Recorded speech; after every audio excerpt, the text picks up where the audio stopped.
Boa tarde a todos. É um prazer enorme estar falando mais uma vez com vocês nesse dia. Hoje, nosso convidado é o Roberto Terpelmann. Agradeço aí, diretor da DAO Capital, de Relações com os Investidores. A DAO Capital, né, depois o Roberto pode se apresentar e falar um pouco, é uma das pioneiras aqui no Brasil de investimentos em ações usando o critério, os fatores de Factor Invest, né? É uma metodologia muito usada na Europa e nos Estados Unidos de análise de fatores que usa os fundamentos. E está aqui conosco o Marcel, nosso gestor, o Ricardo, da AR Investimentos, né? A gente assessora clientes, pessoas físicas na área de investimentos, e a gente vai conversar um pouquinho com o Roberto. Roberto, fique à vontade. Obrigado, Adriano. Obrigado aí ao time da RD, né, me dar espaço para a gente falar aqui um pouquinho, né, sobre a DAO, sobre o que é Factor Investing. É uma mudança muito grande aí no que a gente está tentando, né, introduzir no Brasil. Isso é fruto da minha experiência e da experiência do time da DAO, né? O time da DAO, apesar de ser uma empresa nome, é um time que já tem aí, na média, mais de 25 anos de experiência de indústria, né? Eu passei por várias casas, eu passei pelo Unibanco, eu passei pelo Deutsche, eu passei pelo Citi, eu passei pela Western Asset, e nos últimos anos eu era o Country Head da Legg Mason no Brasil, e essa experiência rica que eu fui, na verdade, juntando ao longo da minha carreira, me trouxe, na verdade, assim, vários assim, pensamentos de o que dava para fazer melhor em Brasil, né? Por que a gestão ainda é feita no Brasil, como é feita no Brasil, é tão diferente da maneira de se gerir ativos fora do Brasil, né? Por que aqui a gestão ainda é uma gestão ainda muito focada no que a gente chama de one-man show, né? Então a gente fala muito de o fundo do fulano, é o fundo do ciclano, né? E não é um processo, não é o time, né? Não é o time que conduz, ou seja, tudo está na mão, na verdade, entre aspas, de uma única pessoa, e não é bem assim, né? Então a gente começou esse projeto a desenhar ele há 3 anos atrás, né? Antes de lançar a primeira cota, né? Então a gente ficou desenhando isso ao longo de 3 anos. E o Factor Investing, ele não é uma teoria que surgiu ontem, né? O Factor Investing é praticado no mundo há mais de 30 anos. Existe uma literatura muito farta ao longo, né, no mundo sobre isso, é muito fácil. Inclusive, a gente tem um livro que é super fácil, apesar de ser em inglês, que é um livro pequenininho, que é um começo para quem quer entender um pouquinho o que é Factor Investing, que chama The Little Book That Beats the Market, né? Que é o pequeno livro que bate o mercado, né? E é muito simples, né? Ele basicamente compra ações de valor e qualidade, né? E ranqueia e mostra como ele ranqueia isso. Uma forma muito simplista, né? Mas o resultado já é um resultado muito bom, né? E isso aconteceu, né? O Marcel estava me perguntando, por várias razões, né? Quando você olha para o Brasil, olha para fora, o Brasil tem uma vantagem muito interessante, que a gente normalmente vê um filme que passou há 10 anos atrás nos Estados Unidos e na Europa. E você aprende muito com isso, né? Quando você vai para fora, principalmente nas 2 principais praças financeiras do mundo, que são Londres e Nova York, Londres hoje, 85% da operação de Londres é feita inteira automática, né? Você não tem mais o analista, entre aspas, ali sentado, né, olhando um balanço de forma discricionária. O dado inteiro está sendo, na verdade, absorvido, né, por um sistema, e esse sistema está fazendo todos os cálculos que, na verdade, o analista demora horas para fazer, o sistema faz isso em questão de segundos, né? Você tem um balanço publicado, a gente aqui hoje no Brasil, da maneira que a gente está trabalhando, em segundos eu te falo se a empresa está cara ou barata e por que ela está cara ou barata. E por que eu vou comprar, qual tamanho eu vou comprar e qual posição que eu vou ter. Não demora mais que 1 minuto, né? Além disso, né, outras coisas que impactaram essa indústria e cresceu muito nesses últimos anos é o fato de efeito, por exemplo, o efeito colateral do Banco Central deixar a taxa de juros no mundo por muito tempo muito baixa. O que as empresas fizeram? Bom, já que eu tenho um custo de financiamento muito baixo, ao invés de eu emitir dívida, né, eu vou lá e vou para o lado do ativo. Né? Então você teve uma explosão muito grande de IPOs ao redor do mundo, né, e de follow-ons ao redor do mundo. E aí chegou um determinado momento que, humanamente falando, é impossível para um analista, e isso não é só no Brasil, no mundo inteiro, um analista cobrir mais que 10 papéis. O analista que cobre mais de 10 papéis de forma profunda, ele não existe, ele é uma utopia. Né? Assim, investidor, assim, analistas tops aqui no Brasil cobrem 7, 8, 10, ele é considerado um gênio, né? De forma profunda. E aí chegou um dado momento que as empresas não tinham mais como acompanhar a análise. Então, o que aconteceu? Ou você sistematizava, ou você nichava. Você virava, olha, eu vou acompanhar só small cap de um determinado setor. Né? E foi isso que aconteceu no mundo. Se você olha hoje para fora, você tem gigantes de gestão, né? Você tem lá o top 10, por exemplo, do mundo, 8 são 100% sistemáticos hoje. Né? Já são 100%. Você pega a Praça de Londres, 85% da operação é sistemática. Você pega a Praça de Nova York, quase 50% já é sistemático e cresce 500 bi ao ano. E aí, quando você olha para o Brasil, fala, por que isso aqui não funciona aqui? Por que isso aqui não olha? E aí nasceu a DAO. Né? Esse é o conceito da DAO. Né? Então, a gente passou os últimos 3 anos, né, estudando, primeiro, como implementar fatores em Brasil, né? E se isso funcionava no mercado brasileiro. Porque uma das coisas que o Marcel falou, as assimetrias que tem no Brasil. Bom, só para começar a falar um pouco de fatores nada mais são que as características que cada empresa tem. Né? Então, assim, e é muito comum, a gente fala de fatores sem perceber. Então, você às vezes olha e fala assim, essa aqui é uma empresa de qualidade. Né? O que é uma empresa de qualidade? Uma empresa de qualidade é uma empresa que tem endividamento baixo, né? Tem um ROI, dependendo do setor, o ROIC alto. Né? Isso é uma empresa de qualidade. Né? Então, tem índice de endividamento baixo, a alavancagem é baixa. Então, isso é uma empresa de qualidade.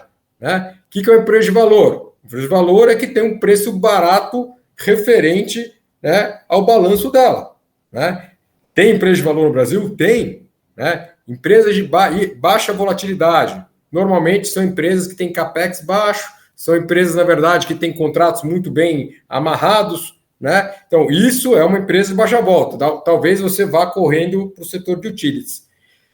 Então, assim, o mundo de fatores, né, ele existe no Brasil, ele só não era implementado. Para vocês terem uma ideia, hoje no mundo existem mais de 700 fatores, né, dos quais a gente hoje tem plena convicção que 4 deles fazem efeito, muito efeito na carteira e nos ativos no Brasil. Vou falar um pouco deles depois. Né?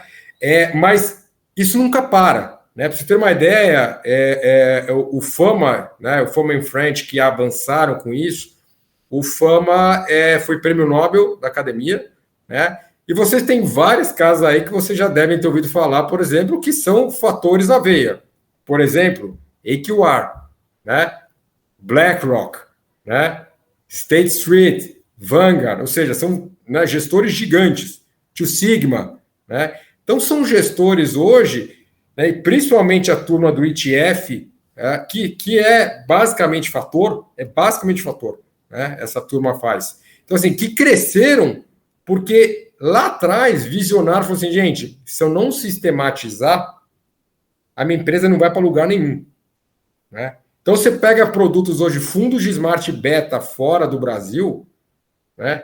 Não existe mais fundo de Smart Beta que não seja sistemático. Não tem como você fazer isso. Né?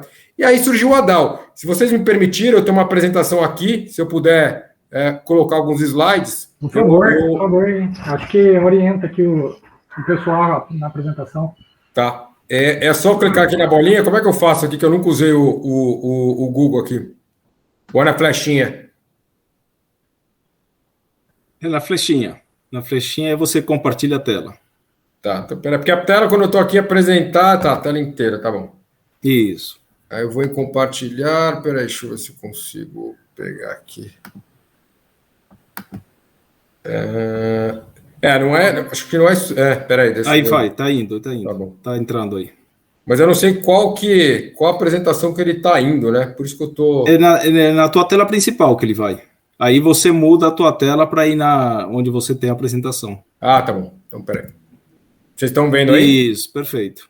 Tá bom. Eu só botar em modo visualização aqui, gente. Isso. Eu estou muito mais acostumado a usar o Teams, né? Hoje em dia tem muita ferramenta disso, cada um usa uma.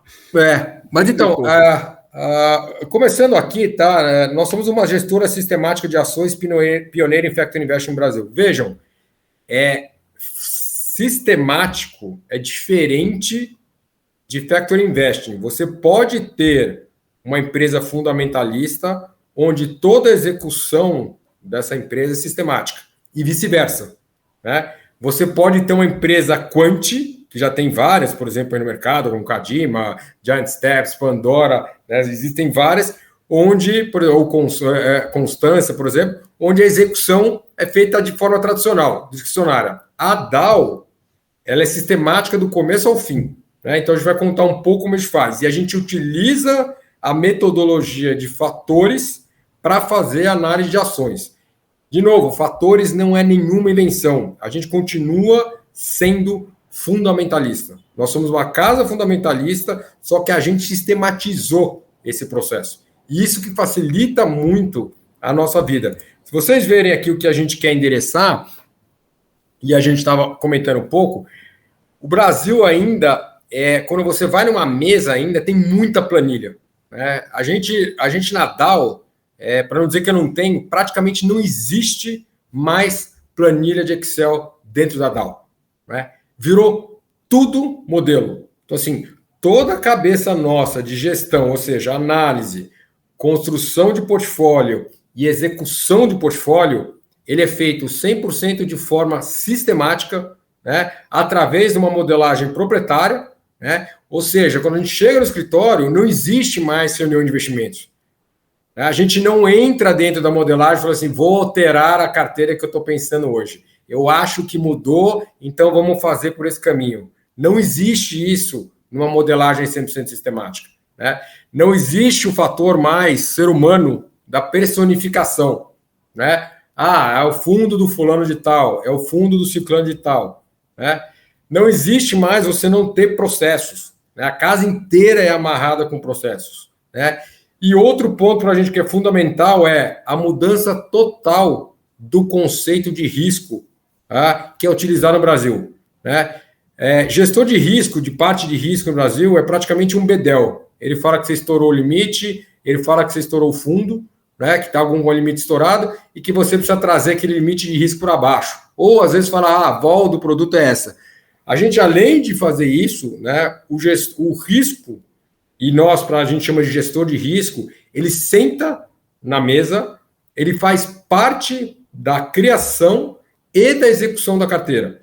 Tá? Então, assim, ele faz cálculo de beta, né? Ou seja, ele faz cálculo de correlação, ou seja, ele vai ver qual é a relação de cada papel com todos os papéis da carteira. Por que ele faz isso?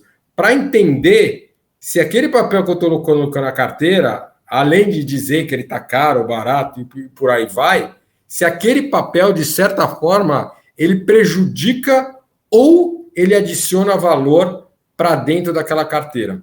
Tá? Esse é um dos principais mudanças. Outro ponto para nós que é muito importante é o controle do drawdown, que é o controle da queda. A gente olha para a cliente e fala assim, um dos maiores problemas de fundo de ação no Brasil é que, normalmente, o cliente entra na hora errada e sai na hora errada.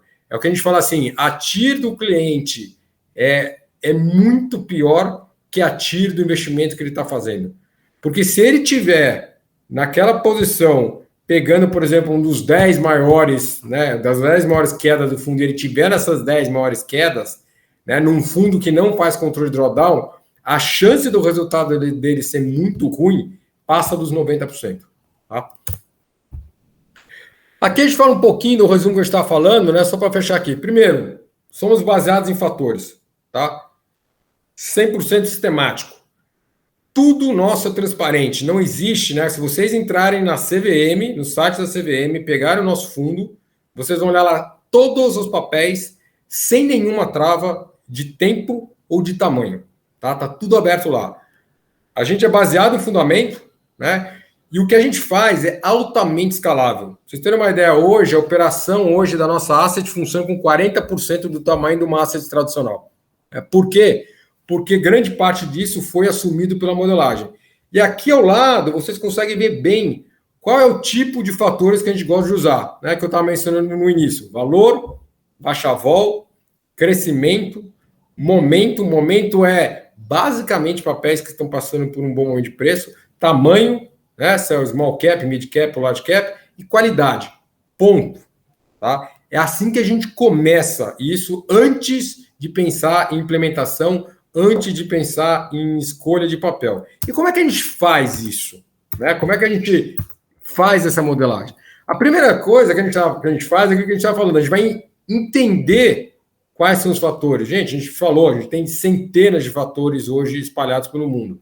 A gente escolheu 4, mas não é que a gente escolheu 4 porque a gente achou que esses 4 eram os mais legais. A gente testou todos durante 3 anos e falou assim, esses 4 param de pé em mercado brasileiro. Né? Isso é fruto do quê? Da experiência do time e da parte acadêmica do time. Né? A gente tem uma ligação muito grande com a academia.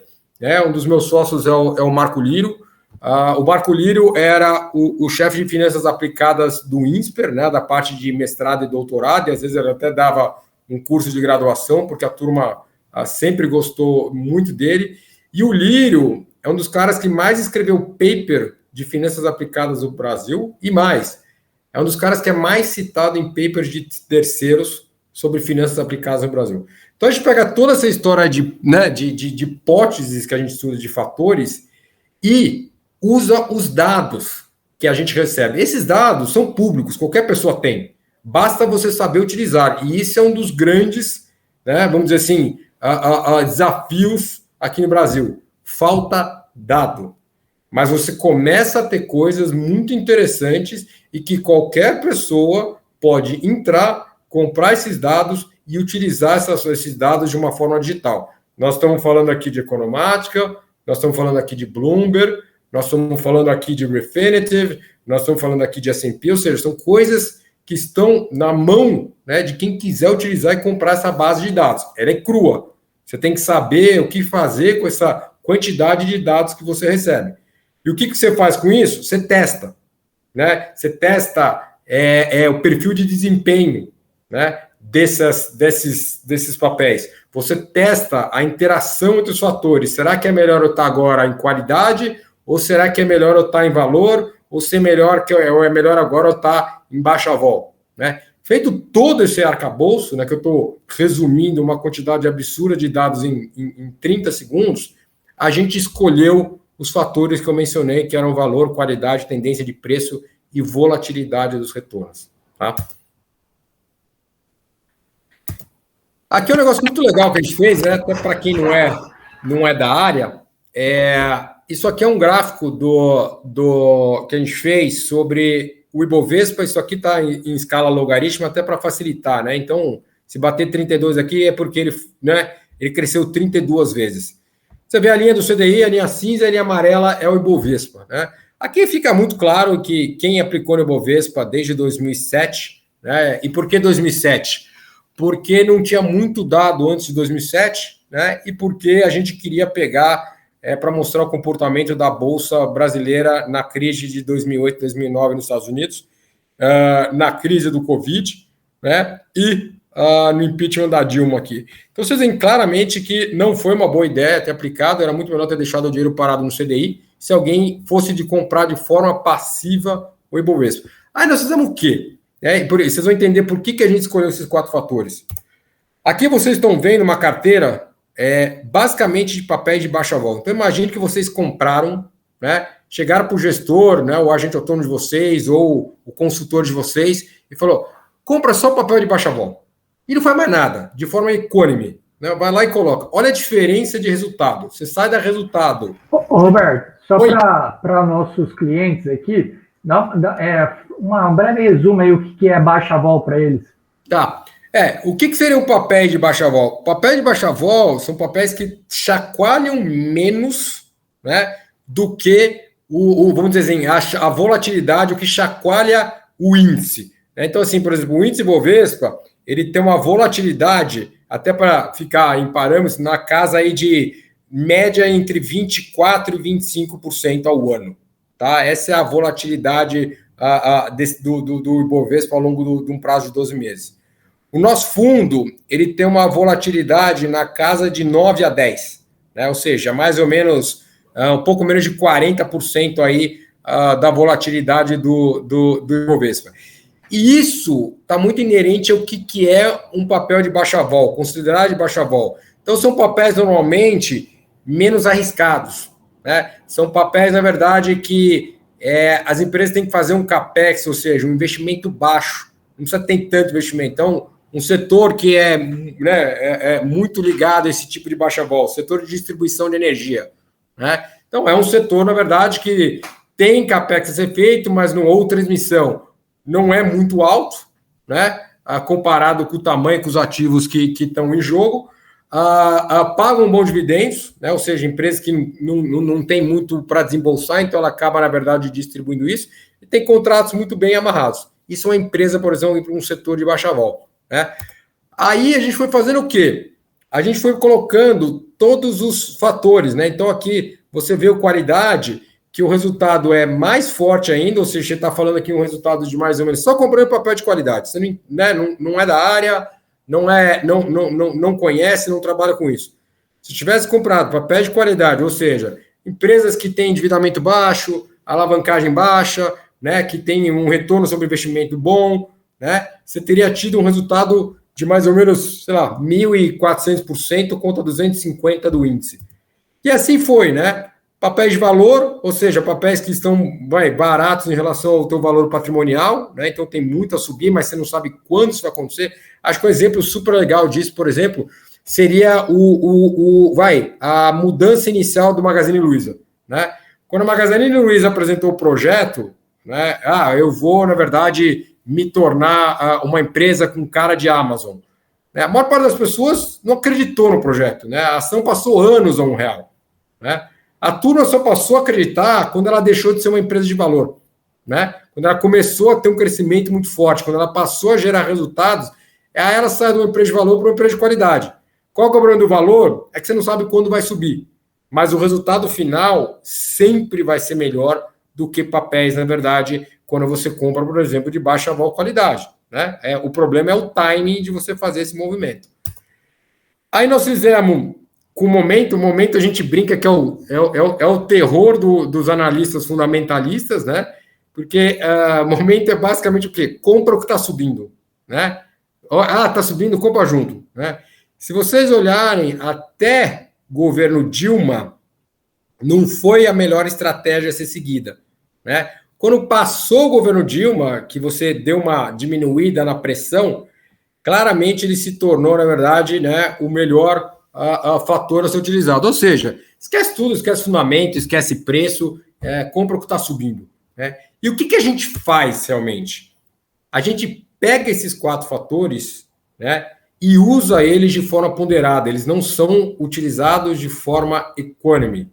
Então, assim, o primeiro step para a gente montar nossa carteira é qual é, né, o prêmio esperado para cada fator naquele momento e daqui para frente. Feito isso, eu já sei qual vai ser a ponderação do fator. Então, sei lá, vou dar um exemplo. Vamos dizer que qualidade é o que eu tenho, o que eu espero mais, por exemplo, a retorno para frente, né? Que tem mais prêmio esperado para frente. Então, as ações que têm mais peso, são mais consideradas em qualidade, estarão, na verdade, com um percentual maior na minha carteira. E assim por diante. Então, nesse momento, quando a gente está, né, que a Bolsa virou lá mais ou menos desde o meio de junho, né, então nós já estamos aí quase longos 5 meses nessa brincadeira, o nosso fator baixa vol foi aumentando na carteira. E aí, quando você olha a nossa carteira hoje na parte long da carteira, você vai ver vários papéis que foram utilizados para proteger a nossa carteira. Roberto, Oi? Essa definição do peso dos fatores, isso é sistematizado, é processo, ou é uma análise aí já mais intelectual dos sócios, da equipe de gestão? Como vocês definem o peso de cada fator pelo momento e digamos, pelo futuro que se espera, digamos, né? Tá, vamos lá. Bom, todo o desenho do modelo ele é feito de forma discricionária, né? Então, ele saiu do nosso estudo e nosso pensamento e de olhar testando para o mercado brasileiro, né? Mas a execução inteira dele é feita de forma sistemática, ninguém põe a mão, tá? Então, assim, eu vou mostrar um gráfico agora mais para frente. O que eu quero entender é o seguinte: a execução, com certeza, eu entendi que é todo o processo. Depois que você colocou o modelo, digamos, para o sistema, aí ele faz a execução. Sim. Mas na hora de definir o peso de cada fator, aí como vocês colocam, por exemplo, eu estou hoje aqui, como que eu vou sistematizar o meu processo aqui? Que peso eu vou dar para cada fator, para aí sim o sistema trabalhar e me indicar as melhores opções diante daqueles fatores? Tá. A gente está numa crise iminente, por exemplo. Eu vou dar mais peso ao fator qualidade, por exemplo, porque eu imagino que a coisa vai piorar. Sim. Quem define esses pesos? Isso que me fica intrigado. Isso existe um modelo econométrico, tá? Aí até para você entender, criado pela Dow, é proprietário, tá? Onde a gente usa variáveis do próprio papel e variáveis macro, tá? Onde pega essas variáveis e a gente aplica o nosso modelo e o nosso modelo automaticamente diz o peso do fator que você tem que ter na tua carteira para o próximo período, tá? Normalmente 10 dias que a gente faz isso para frente, é o fator A, B, C ou D. Ninguém coloca, tá? A mão. Automaticamente ele já me espelha os fatores, tá? E automaticamente ele já me dá a carteira. Ninguém mais mexe assim. Depois que o nosso modelo foi criado, nem os fatores são feitas de forma discricionária. Legal, tá? Legal. Tá? Então, assim, até o peso dos fatores é feita de forma já sistemática. Maravilha. Tá? Bom, escolhidos os fatores, né? O que o sistema da Dow faz? Faz toda a parte, né, de tratamento de dados, isso é super importante. A gente tem uma pessoa 100% do tempo dedicada para fazer isso, para limpar a base de dados. E por N razões, a gente pode, por exemplo, dar um exemplo aqui, sei lá, se usa dados do Bloomberg, mas o Bloomberg, por exemplo, na parte de balanço tem muito buraco, né? E como é que o sistema interpreta isso quando está faltando dado? Né? Então você tem que ter, na verdade, uma modelagem que entende isso. Se você não tem dado, vai aonde? Né? A economática é talvez hoje ainda a melhor base de dados que a gente tem no Brasil. Só que o problema da economática é que ela subscreve os dados. O que é subscrever os dados? Imagine que você publicou um balanço no trimestre, aí no trimestre seguinte você republica os dados do balanço anterior, do trimestre anterior, porque, sei lá, porque estava errado ou porque foi feito um cálculo errado. Só que o preço agiu baseado naquele balanço que foi publicado primeiro. Né? Ela pega e, tipo lá, se o valor é 10, ela vai lá, põe 20 em cima, e aí o sistema se perde. Fala, bom, se o mercado atuou daquela forma e era 10, é 10 ou 20. Né? O Bloomberg não tem esse problema. O Bloomberg cria uma outra coluna e fala, os dados que foram subscritos são esses. Né? Então você tem que fazer toda essa modelagem para poder ter o dado correto, porque se você não tiver o dado correto, você está morto. Né? Feito isso, o que a gente faz? A gente faz o peso dos fatores, que a gente estava comentando, e depois a gente faz outro modelo proprietário, que é a seleção de ações. Como é que funciona a seleção de ações com a gente?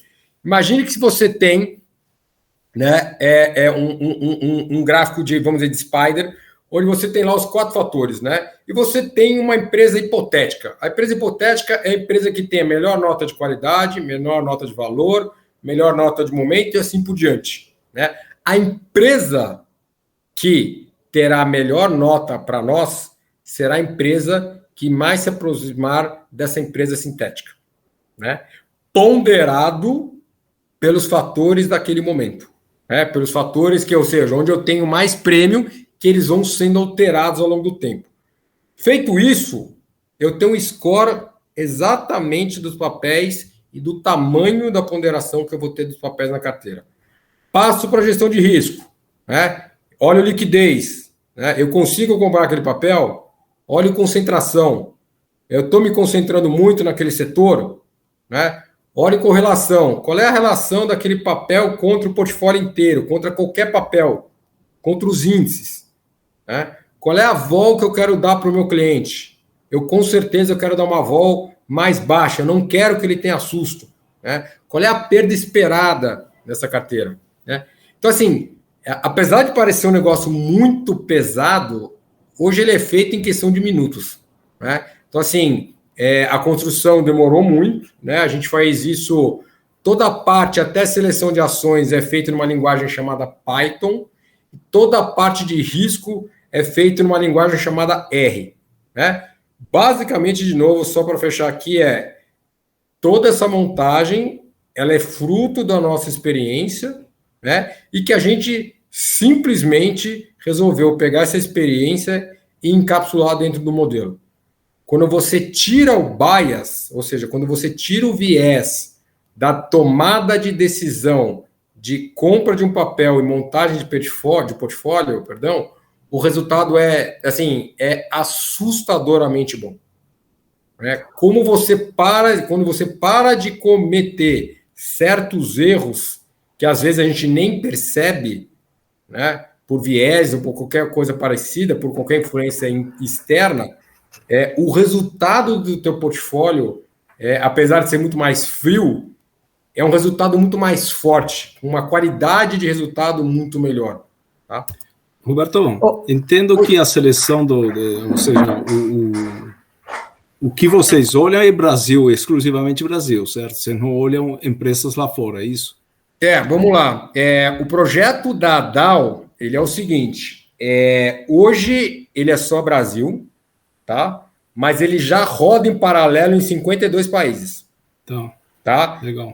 Esse fundo não fará ex-Brasil. Tá?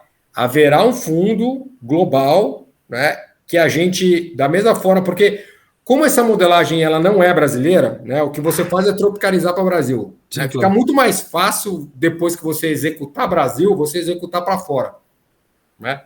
E os resultados que a gente teve dos 52 países que a gente testou, 49 o resultado é assustador. Tá? O resultado é muito bom. Né? Porque você pegando esse fundo hoje é só Brasil, no futuro você vai ter o fundo que vai ver global. Sim. E aí, a nível de capacity, como fica, ou seja, de possibilidades do fundo crescer, tá. Por liquidez, por etc e tal, como vocês veem essa parte tá. Aqui sendo exclusivo Brasil?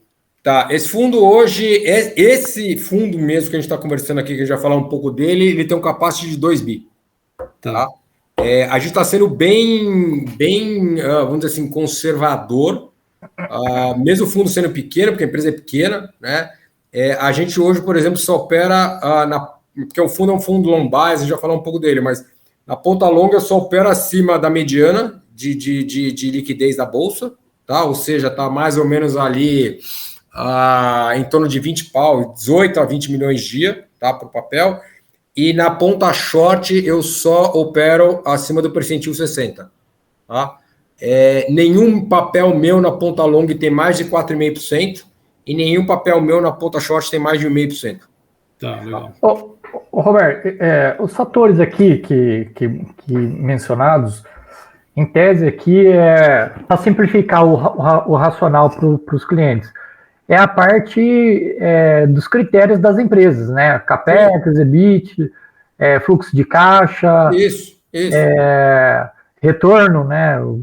Com a margem dos clientes.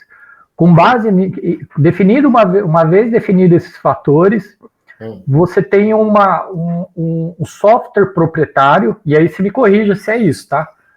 Só para tentando traduzir tudo que você falou até agora. Você tem aí um sistema proprietário em que vocês definiram esses critérios, o sistema DAO, né? Que é o tratamento dos dados, né? E aí você usa a Bloomberg, Economática e outros que que estão disponíveis aí. Os pesos, fatores, e aí os fatores, os fundamentos, né? E aí é uma casa fundamentalista que vão mais servir como base para tomar a decisão. Essas seleções das empresas, né? E aí o principal delas aí é volatilidade, concentração, liquidez. E aí esse sistema proprietário da Dow, ela dá então um norte, que é como é short e long, né, de curto e longo prazo, aquilo que vai entrar na estratégia de curto prazo e na estratégia de longo prazo. O raciocínio, o resumo aí é isso aí mesmo, tá certo? Você tá correto, com só uma pequena menção aqui. Quando eu estou falando de long e short, é comprado e vendido, tá? Então, assim, eu tenho um pedaço o que eu gosto eu compro, o que eu não gosto eu vendo, tá? Então, a gente aluga o papel e vende, tá? Então, você vai ver papéis na minha carteira que eu estou menos alguma coisa, né? Vou até explicar depois os setores que a gente está vendido hoje, por que a gente está vendido hoje, assim por diante, tá? Sim. É uma casa que ela busca o longo prazo, né? Você colocou um ponto de corte ali, né? Eu vi ali depois no material que você faz um corte de 30% da carteira que não acompanhou as expectativas, sim, mantém ela, mas literalmente é uma casa fundamentalista, né? Ou seja, não fica tradando ali, não fica procurando qual é a melhor oportunidade. Desde que os fundamentos estejam certos, você vai alongar essa carteira enquanto ela estiver dando um retorno e ter a expectativa que vocês estão buscando. Estou correto? Perfeito. Resumo perfeito do que a gente faz. Tá? Então, a gente não está fazendo nenhuma, vamos dizer assim, alguma coisa... por exemplo, tem muita empresa hoje no mercado de estatística, né? Fica, eu faço reversão à média, eu faço trend following. Não. A gente continua olhando o balanço. Tá? A diferença é que eu consigo, tirando, na verdade, vamos dizer assim, comportamento humano... Você consegue fazer essa implementação, execução e escolha dos ativos de uma forma assim, infinitamente melhor. Né? A tua escolha ela passa a ser baseada de forma instantânea. Você não fica mais agora, bom, em que eu estou fazendo aqui? Por que eu estou nesse papel? Até quanto? Então, assim, o próprio portfólio ele acusa e fala assim: precisa comprar mais papel, precisa vender mais esse papel, baseado já na maneira que a gente desenhou ele. Então, você não tem mais espaço, né, para dizer assim, vamos fazer um comitê aqui de investimento para ver se a gente vai comprar aquele papel. Não acontece mais isso. Né? O comitê que a gente tem no escritório é comitê de research, de pesquisa, de coisas novas que a gente vai fazer. Né? A grosso modo, eu poderia dizer para você que hoje a gestão da Dow ninguém mais faz. Né? A grosso modo é isso. Tá? Assim, hoje Oi. Te cortando e aí complementando, só para os nossos clientes aqui entender isso daí, quando a gente começou a fazer a análise de investimentos de ações, a gente montou a gente fala que a gente era um Frankenstein. Puxamos os 20 anos aí, todos os balanços das empresas numa planilha de Excel. Sim. Era uma coisa... O Marcelo lembra, não lembra, Marcelo? E aí a gente selecionou exatamente o que você falou, umas 10 e 20 empresas, a gente falou assim, vamos ficar olhando ela, aí o Marcelo pegou e falou assim, gente, para com isso, não tem como a gente fazer isso, vamos escolher as casas. Sim. Vamos escolher as casas que são especializadas, que tem tecnologia para isso, faz isso, respira isso e é exatamente o que a gente foi fazer, né? A gente hoje não faz seleção de ativos, a gente não investe direto para um cliente, fora algum cliente que deseja fazer, e aí a gente faz dar uma orientação, e a gente busca casas especializadas como a sua. A gente é uma casa bem fundamentalista nas aplicações, no conceito, e não temos um sistema proprietário que consegue traduzir isso daí.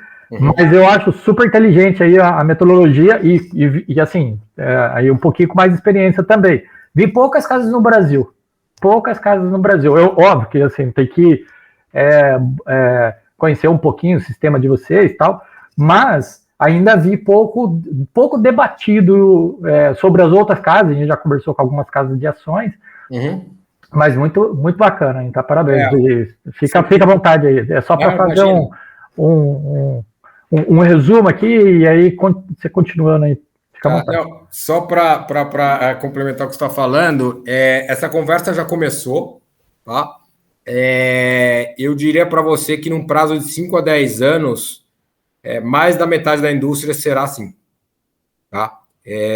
Você não vai ter como escapar, tá? Passado esse movimento, por exemplo, aí que nós vamos continuar com o tempo aí nessa pressão, né, de governo, de números ruins, de macro ruim, você provavelmente vai voltar a soltar vamos dizer, essa panela de pressão de quantidade de IPOs que estão na fila, né? Então, ainda vai demorar um tempo, agora atrasou um pouco a história, porque o juro sobe, daí o cara faz a conta para ver se vale a pena ou não. Então, a gente ainda vai demorar um tempo, mas a gente estava fazendo uma média de 70 IPOs ano, né? Para um país que tinha 400 papéis na bolsa, 200 com liquidez, né? Até pouco tempo atrás era menos de 300, né?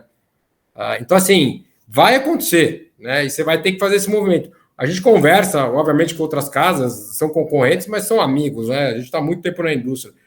E todo mundo está falando disso internamente, pelo menos. Não está usando? Ok, mas está conversando, né? Assim, já não dá mais para você dizer, eu não estou olhando isso, né? Agora, entre olhar e que ele vai usar ou vai implementar, ainda tem um chão. Eu acho que é um prazo aí de 5 a 10 anos, tá? A diferença é que, primeiro, ela passa por um conceito, né? E aí não deixa de ser só tecnologia, né? Você tem que ter um conhecimento, e aí talvez seja um dos...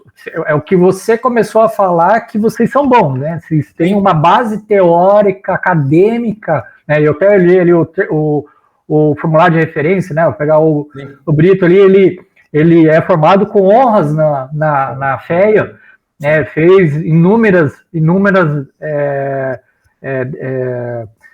teses ali defendidas, né? E ela passa, depois desse conceito, ela passa por um tratamento de software. O que tem de diferente é que vocês criaram um software antes de a indústria começar a trazer isso de uma forma mais barata. Então, talvez a indústria tendo mais tecnologia, mais acessível, e as pessoas começarem a estudar mais isso daí, não tenho dúvida que isso vai avançar no Brasil, né? E o mercado, pelo menos o mercado de ações, ainda é muito pequeno. Sim. Comparado com o mundo. Sim, você tem toda a razão. Mas aí, mostrando aqui um pouco para você o que a gente estava falando, né? Antes da gente entrar nos números reais, isso aqui é um backtest, né? Então, isso aqui foi o teste final antes da primeira cota do produto nosso, né? Então, o que a gente fez? A gente pegou aqui um produto que tem o que a gente chama de net exposure de 70%, ou seja, ele é 100% comprado em ações, e na outra ponta eu vendo 30% de outras ações. Então, 100 menos 30, ele dá 70, tá? Então, é um produto com taxa de 2 mais 20, né? Tem lá IPCA mais B como benchmark. E olha que interessante, esse produto, usando a modelagem da Dow desde 2007, ele teria dado um resultado de 21% ao ano, tá? Contra 10 do IPCA mais o yield de MAB, que é mais ou menos aí em torno de 10, né? 10 e pouquinho, tá? Contra 6 do Bovespa, tendo menos da metade da volatilidade do Bovespa, né? Um Sharpe extremamente elevado, tá? Em alguns momentos do tempo, o Sharpe fica aí em torno de 1,5. Ele só fica do 0,8 por causa dos momentos que a gente tem de queda da bolsa, mas a maior parte do tempo ele fica ali entre 1,3 e 1,5, né? E com beta, ou seja, o que é o beta? Assim, para facilitar a vida, o quanto do índice, né, influencia no resultado do meu produto, né? Só 33% do resultado do Bovespa influencia o resultado do meu produto, né? E para fechar aqui, antes da gente falar do mundo real, isso aqui para nós se tornou, na verdade, o nosso mantra. Em 82% do tempo, numa janela móvel de 12 meses, ou seja, a cada 12 meses andando para frente, a gente performa melhor do que o índice. Se você tem um produto que em 82% ele performa melhor que o índice, a única coisa que você precisa fazer é que seu fundo siga esse backtest que você fez para o passado, tá? E aqui tem coisas muito legais, né? Olha o que ele protege durante a crise, tá? Isso aqui foi inteiro feito de forma sistemática. Não tem dedada de gestor, não tem dedada de analista. Né? Você tirou, como eu falei, completamente o viés. Né? É praticamente uma linha reta. E quanto mais crise você tem, mais a boca de jacaré aumenta. Por quê? Porque como eu caio menos, eu sou menos volátil, eu preciso de um espaço de recuperação para voltar ao preço anterior muito menor. Né? Aqui, por exemplo, no Covid, que o índice caiu 50 e poucos %, a gente caiu 15%. Né? Então, assim, a minha queda é infinitamente menor. Né? Então, assim, essa é a grande sacada. Né? Se você consegue controlar o teu drawdown, você resolve grande parte do enigma de investimento em qualquer lugar do mundo. Independente se é fundamentalista, se é grafista, se você é um cara que treina todo dia, né? Você estaria resolvendo um problema assim, que hoje ele ainda é pouco olhado, principalmente aqui no Brasil. Roberto, quando você falou em proteger o drawdown aí, você coloca a grande diferença do teu sistema no short, do momento do short que vocês fazem, e outra questão o short é só com ações, ou vocês fazem short também de índice, de etc e tal? Tá, a gente só faz short de stock picking, tá? A gente é tudo via papel. Não que eu não vou usar, por exemplo, será via índice, mas é o último recurso, tá? E também não utilizamos opções para fazer isso, tá? A gente testou muito na parte de ficar vendido, qual seria o mais barato? Ficar vendido em papéis, em índice ou em opções?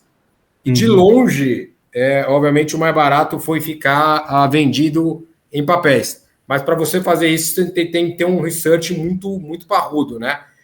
Como a gente estava bastante seguro da qualidade da análise que a gente estava fazendo, a gente optou para fazer 100% desse, vamos dizer, entre aspas, proteção da carteira, né, de coisas que a gente não gosta em determinado momento, via papéis, tá?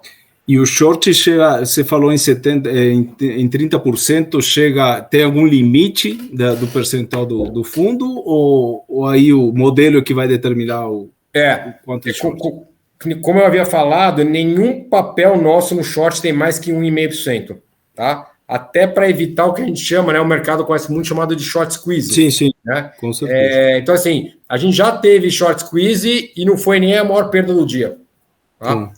Mas o que eu digo no global do short aí, o individual é 1,5%, mas o global do short chega a quanto do fundo? Não, ele é estrutural. Estrutural 30%. Tá? Ele é 30% estrutural hoje. Tá? Ok. Bom, aqui já é cota real desde o início do fundo da Dow em março.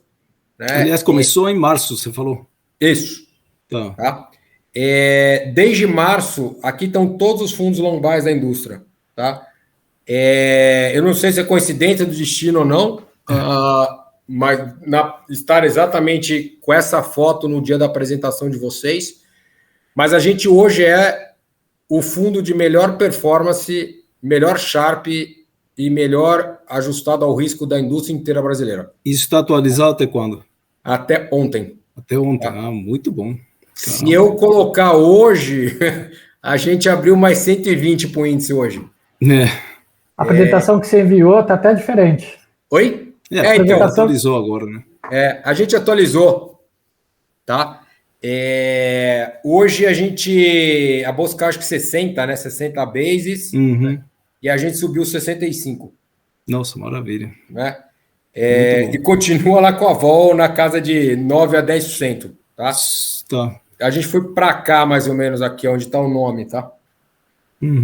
Só para ter ideia de performance nossa, a bolsa caiu quase 4 em julho, a gente foi positivo. A bolsa caiu quase 3, né? Em agosto a gente foi positivo.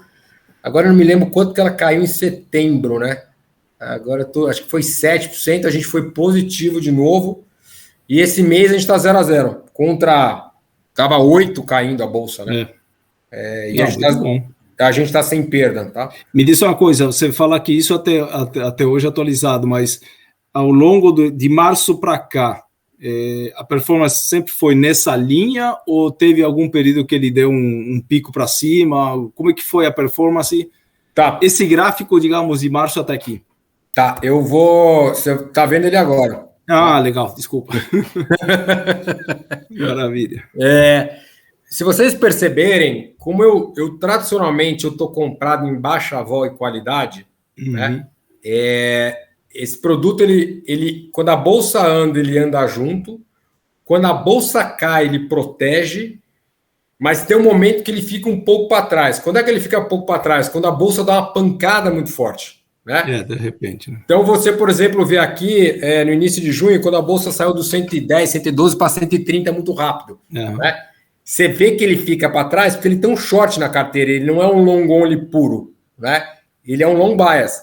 Mas automaticamente, quando a bolsa começa a recuar, você vê como ele protege da perda do cliente, né? É impressionante o papel que ele exerce nessa proteção, né? Então, assim, nós estamos falando de um fundo de bolsa que faz 4 meses que está segurando a onda, né? Assim, ele é imbatível? Lógico que ele não é, né? Só que, assim, faz 4 meses e tal, e se tudo der certo, falta só a cota de amanhã, a gente provavelmente vai fechar mais um mês positivo, né? O que não está fácil, né, em Brasil, né? Você fazer isso em Brasil. Não, nesses últimos 4 meses, realmente, você não vê nenhum fundo com essa performance de vocês, não. Aqui era aquilo que eu estava falando, né? Quando a gente fez o backtest, a gente falou, bom, se eu conseguir construir um fundo, porque cota real é uma coisa, backtest é outra, né? O nosso backtest versus cota real é 96% idêntico. Né? Muito bom isso. Se eu tivesse um backtest com 70, a gente já estaria feliz. Tá?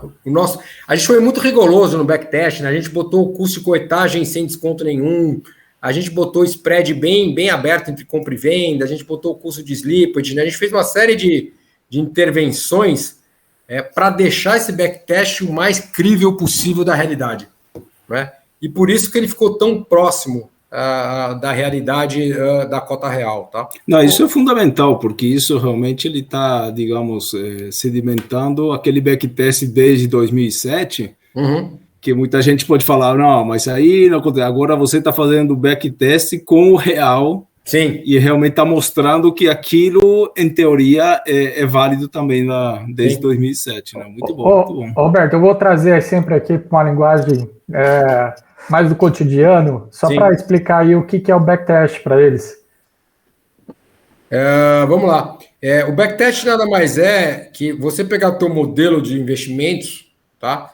E você pega ele e aplica para o passado, né? Então, você pega o comportamento dos papéis do passado, né, desde 2007 para cá, no nosso caso, e aplica o nosso modelo e vê como teria sido a performance desse seu modelo ao longo do tempo, né? Até para entender se o seu modelo para de pé, né? Porque se você traz lá para trás e checa como ele se comporta, o comportamento é muito ruim, então o modelo não serve para nada, né? Então, assim, quando você desenha o backtest, é para tentar se aproximar o máximo possível do comportamento futuro quando o seu fundo estiver de pé, né? Então, no nosso caso, a gente foi... Sim, você pode fazer o backtest que você quiser, porque backtest aguenta qualquer desaforo.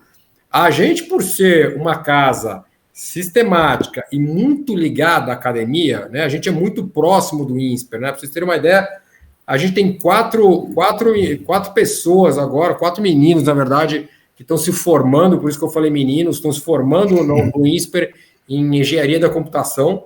A gente colocou o nosso projeto da DAO, eles estão cuidando da base de dados, e eles podiam aplicar para qualquer projeto, é o trabalho de conclusão de curso deles. A gente foi escolhido pelo primeiro, pelo segundo, pelo quarto e pelo 7º melhores alunos do INSPER de conclusão de curso desse ano. Né? Então, a gente está com esses quatro pessoas lá dentro do escritório. Muito bom. E isso ajuda a gente a desenhar um backtest mais crível, mais próximo da realidade, né? Então, assim, se a gente tivesse vendo isso aqui, essa foto, onde a gente estaria performando muito bem, mas estaria completamente diferente do backtest, eu estaria apavorado. Exatamente. Tá? Assim, eu preferiria, até, pode ser até maluco isso, a gente tá caindo em linha com o backtest, do que eu estar subindo e não acompanhando o que o backtest meu foi desenhado. Aí eu estaria com um problema. Né? Maravilha. Bom, aqui é só para o que a gente chama de attribution, rapidinho, para fechar, que a gente está estourando o tempo aqui. Né? Então, o fundo, né, desses 10%, 1% veio do fator valor, né, de ações focadas em valor, 3% em qualidade, 2,8% em momento. A vol aparece como zero, porque nos primeiros 3 meses do fundo, que foi de março até junho, ela foi negativa, né? Porque se está a bolsa subindo, baixou a vol, ela entregou o resultado negativo. E, coincidentemente ou não, isso aqui é o fechamento do mês de setembro, né? O alta vol entregou exatamente o mesmo resultado. Ficou zerado. Né? E aqui é o nosso alfa, né? É o que a gente gera de resultado acima do que é explicado pelos fatores. Aí entra, não sei quem vocês tinham perguntado, sobre o factor tilt, né? Então, que é a ponderação dos fatores, a ponderação dos papéis, né? A escolha dos papéis me trouxe um resultado, um alfa de 4,7, que dá 10,90. Tá? Maravilha. Aqui é só para fechar a história dos fatores, né? Então, isso aqui é uma foto no dia 19 de maio, por fator, o tamanho da ponderação do fator e como o sistema vai mudando, né? Então, por que eu botei 19 de maio? Porque foi quando a bolsa começou a acelerar para o 130, né? Até o dia mais ou menos, a segunda semana de junho. Olha o tamanho da ponderação de volatilidade que eu tinha, era 7%. Né? Olha a foto do dia 20/10, semana passada. Né? Como mudou. Né? Ou seja, como o portfólio se tornou mais conservador, né? Ao longo do tempo. Né? Você vê aqui, papéis com valor, né? Eu tinha quase 20% de ponderação, caiu para 8%. Né? A qualidade saiu de 16%, obviamente aumentou a qualidade. Papéis de momentum também cai, né? Porque a bolsa começa a cair tudo, né? O que sobrou ali? Né? E para nós, eu vou falar um pouco aí do que é momentum, mas tem alguns papéis de momentum, menos, né, no mercado de baixa, mas tem. Né? Então você vê claramente aqui nessa foto como o sistema atua, né? É importante como é que ele vai fazendo essa mudança de peso, né? Até para ficar com uma carteira equilibrada. Aqui é por setores. Eu gosto de falar, apesar de você olhar aqui, você vê claramente que a gente tem um peso maior em utilities, porque a gente tem um peso em vol, mas quando você começa a olhar, né, outros setores, a coisa começa a mudar. Então, o que é o nosso long hoje? O nosso long hoje a gente está principalmente em setor de proteína e celulose, tá? A gente está em metals and mining, né? Então a gente tem Vale na carteira, e não é pelo resultado, é porque simplesmente a gente acha que o mercado está puxando muito mais o preço para baixo do que deveria ser, do que o resultado que ela vai entregar, além de ser em dólar, né? E temos algumas coisas. Alguém falou alguma coisa? Não. E temos algumas pontuações muito importantes, né, de algumas coisas, algumas ações para nós que tinham ficado muito para trás e que, dado o momento da economia, ou seja, é uma economia que não vai ser um grande espetáculo, provavelmente ao longo de 22, mas ela saiu de um limbo muito grande. Né? Então, por exemplo, um papel que a gente hoje, por exemplo, fez uma diferença, mas já vem fazendo diferença há algum tempo na carteira ponta longa, é Ambev. Né? Então, a gente vem carregando por Ambev. O setor de proteína fez uma proteção enorme, né, ao longo dos últimos 3, 4 meses. E na ponta short, né, o que a gente está hoje? Né? Consumo discricionário vendido qualquer coisa em educação. Tá? A gente está vendido em tudo em educação.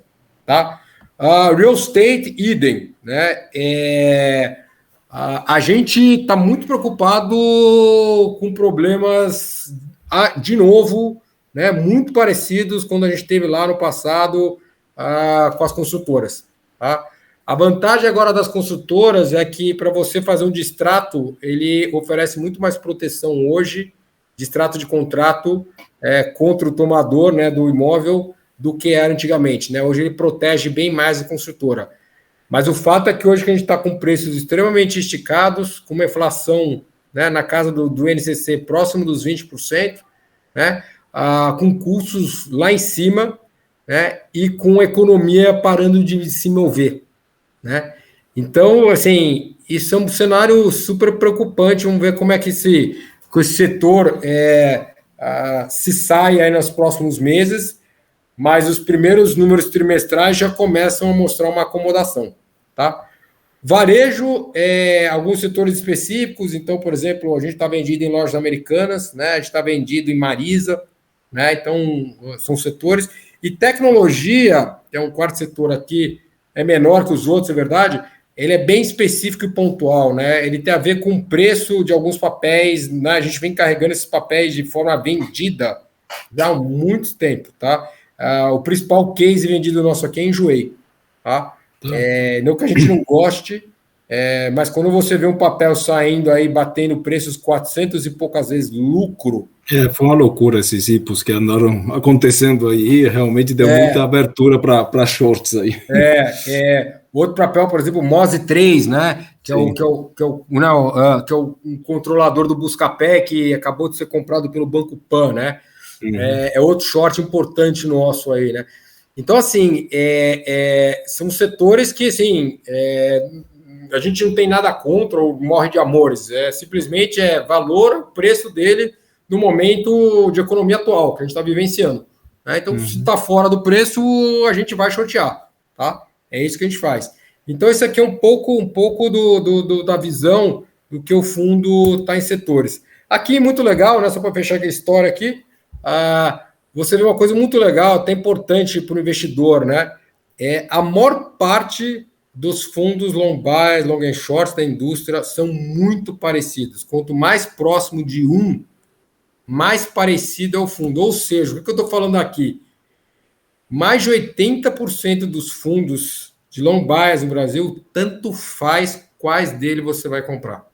Isso é fundamental, porque aí você tem uma baixíssima correlação com os outros, e isso para a gente é muito importante para a gente compor o investimento do nosso cliente, né? Sim. A gente procura muito justamente fundos que nem o teu, que tem muito baixa correlação com os outros que a gente está colocando para ele. Então isso é fundamental. E aqui a gente, inclusive, assim, sem medo, né, sem vergonha de colocar o nome das gestoras, tá? Para nós, eu acho que a gente só fomenta o mercado, né? Quando você tem algo diferente, algo a acrescentar, que acho que é importante, não tem por que você não colocar, né, bons nomes aí, né? E colocar os nomes, abrir os nomes que você se compara, né? Aqui, rapidinho. Oi. Não, pode concluir, depois eu pergunto. Aqui é só um resuminho do fundo, né? Então, como eu falei, o fundo cobra 2,20, o ticket é bem baixinho, a gente está presente hoje em 9 plataformas já, D0, D1 para entrar, D30, D32 para sair. Como eu falei, a gente tem 80 papéis na carteira hoje, tá? É bastante coisa, dificilmente você tem um fundo com 80 papéis.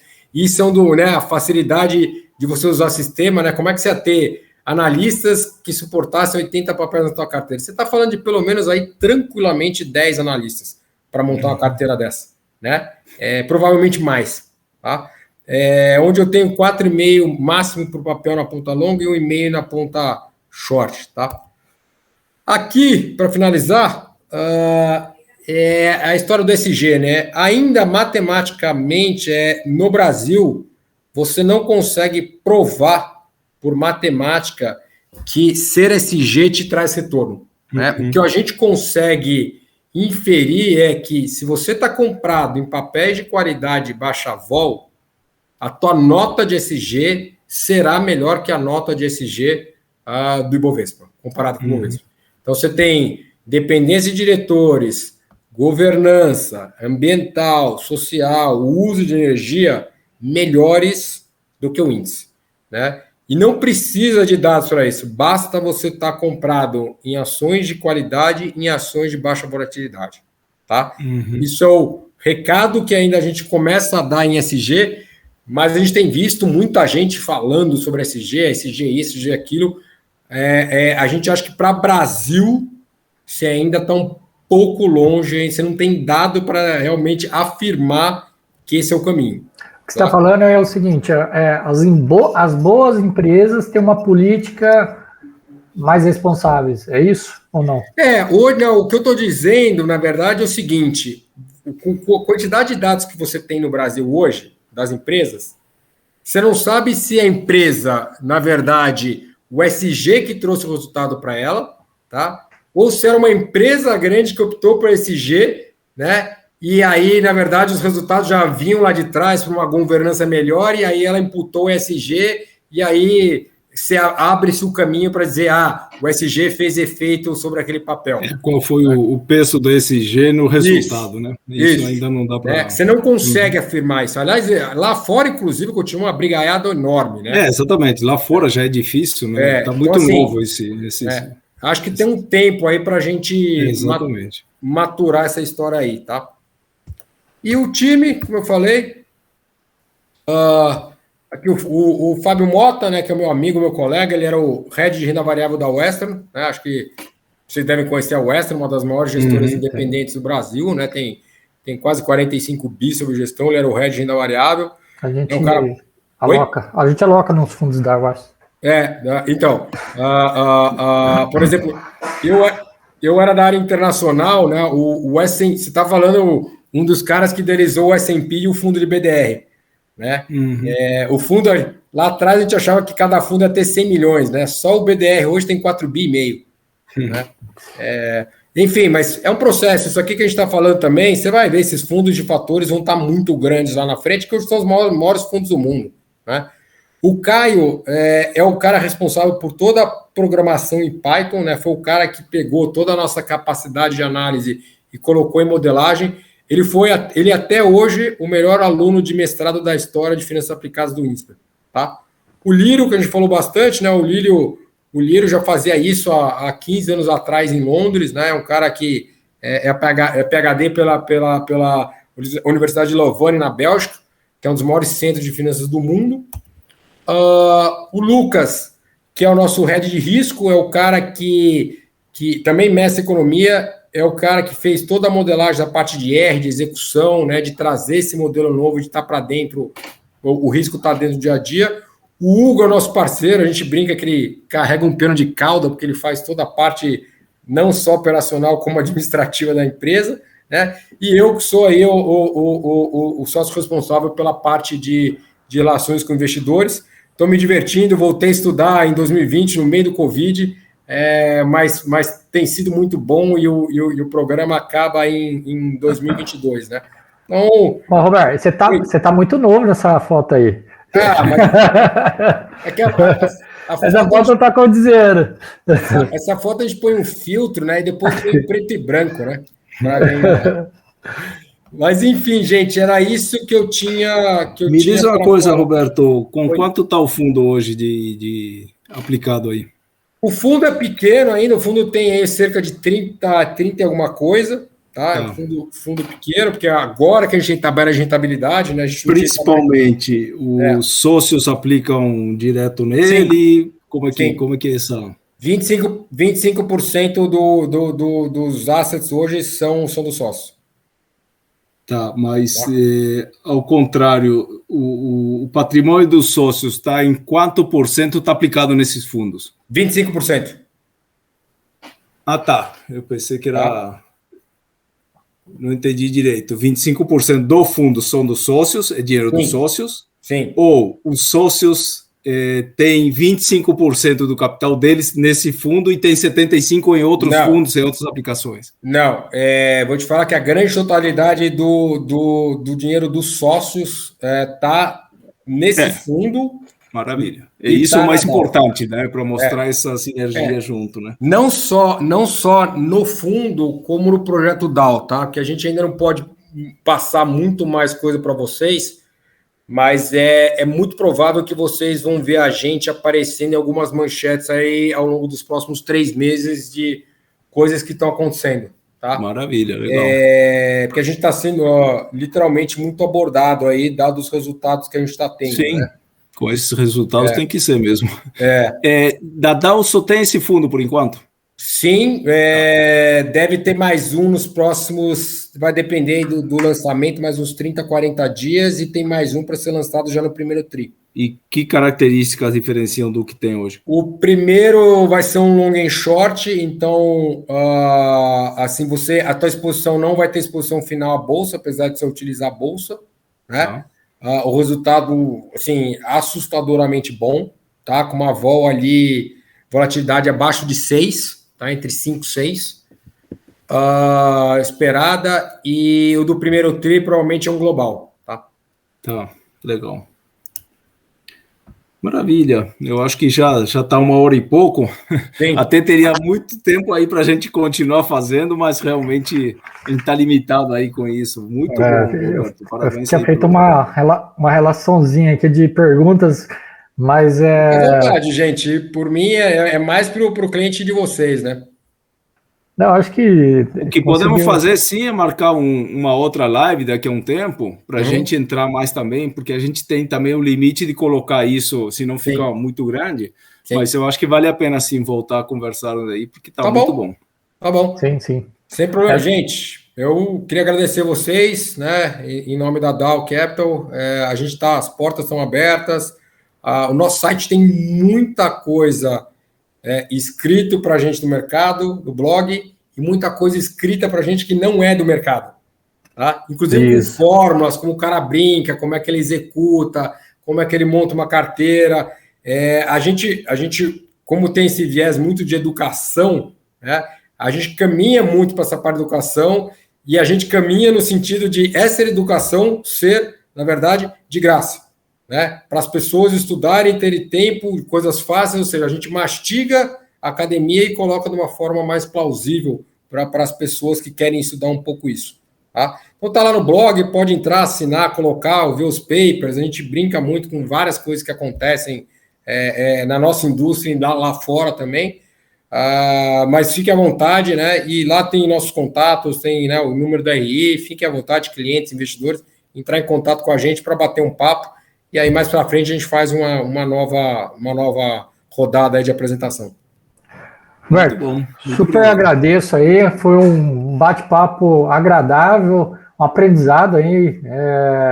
Uma novidade aí para os nossos clientes que tinham ouvido falar muito pouco, né, do Factor Invest. Né, a gente já é a casa fundamentalista, então a gente já conversou sobre alguns conceitos sobre isso, sobre esse assunto. Mas realmente é novo e pelos resultados apresentados aí, não tenho convicção aí que esse assunto vai voltar e alguns clientes aí vão se interessar pelo material de vocês. Tá bom. Gente, agradeço mais uma vez. Bom resto de semana a vocês aí. Bom feriado a todos aí. Um abraço. Muito obrigado. Obrigado a todos aí. Boa noite. Tchau, tchau. Um abraço. Tchau, tchau.